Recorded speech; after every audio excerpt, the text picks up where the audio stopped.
Thank you for your interest in the California Department of Fish and Wildlife's Lost or Abandoned Commercial Dungeness Crab Trap Gear Retrieval Program. My name is Morgan Ivins Duran, and I'm an environmental scientist with the Marine Region's Whale Safe Fisheries Project.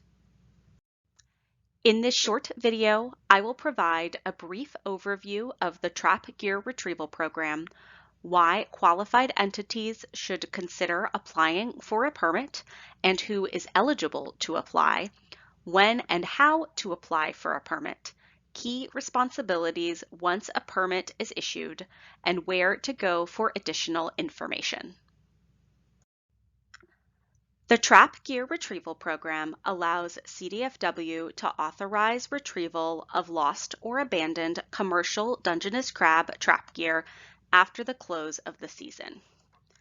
Permitted entities, who we refer to as retrieval permittees, oversee on-the-water retrieval efforts by up to 10 individuals and vessels specified on the permit. Those vessels can either conduct dedicated trips looking for lost or abandoned gear or opportunistically recover gear while they are out on the water participating in other fisheries. Once the gear is retrieved, the retrieval permittee contacts the original owner of the gear and offers to return it in exchange for reasonable compensation. Ideally, the retrieval permittee and the original owner come to a satisfactory arrangement. If not, then after a final notification via certified mail, the retrieval permittee can keep the gear and request reimbursement from CDFW.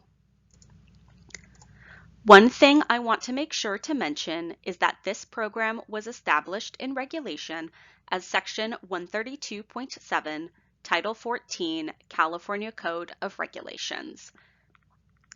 There is another section in Title 14, Section 132.2, which addresses other types of lost or abandoned commercial Dungeness crab gear retrieval efforts. Recovering gear under that section does not require a permit from CDFW, although there are other constraints on those activities. More information about recovering gear under Section 132.2 is available in an FAQ posted on CDFW's Whale Safe Fisheries website or by contacting CDFW. We will be focusing on the program in Section 132.7 during this presentation. So, why should you consider participating in the Trap Gear Retrieval Program? Recovering lost or abandoned gear is an active step industry can take to reduce marine life entanglement risk without impacting effort in the commercial Dungeness crab fishery. It also reduces navigational hazards for recreational boaters and participants in other commercial fisheries such as salmon. And by participating in this program, you are entitled to compensation for the recovered gear, either from the original owner or from CDFW. If you're interested in participating, your next question might be who can apply for a retrieval permit. Permit applications are limited to qualified entities, which are defined as charitable organizations, sport or commercial fishing associations with a written charter or governing board, a local agency under Government Code Section 5001, that is, a city or county, or a district under Harbors and Navigation Code Section 6002 or 6200, that is, harbors and ports. The reason CDFW has defined qualified entities in this way is that there are several administrative requirements associated with the program, some of which we'll go over later in this video. CDFW wants to ensure that retrieval permittees have sufficient administrative capacity to follow through on those obligations. There are two potential start dates for gear recovery in your area. The scheduled start date is 15 days after the scheduled close of the commercial Dungeness crab season. This means gear recovery can start on July 15th, south of the Sonoma-Mendocino County line, and July 30th, north of the Sonoma-Mendocino County line. However, the CDFW director can authorize an earlier start when implementing a management action under the Risk Assessment and Mitigation Program. While it's impossible to know how the spring 2023 season will unfold, CDFW did authorize an early start to the trap gear retrieval program in at least some areas during 2020, 2021, and 2022. CDFW encourages interested entities to submit an application as soon as you are able to confirm a point of contact and lists of designated retrievers and vessels. CDFW's License and Revenue Branch typically issues permits within 15 days of receiving an application, although it can take longer if there are issues with the application form or verifying that the applicant and designated retrievers meet the requirements of the program. By applying for a permit in February or March, you will be ready to start gear recovery operations as soon as they are authorized. Permit applications for the 2023 Trap Gear Retrieval Program are currently available on CDFW's Commercial Fishing Licenses webpage, www.wildlife.ca.gov/licensing/commercial. If you scroll down to the Limited Entry Permits Transfer Information section, you'll find a link to the form under Dungeness Crab Vessel. The application fee for 2023 is $479.50.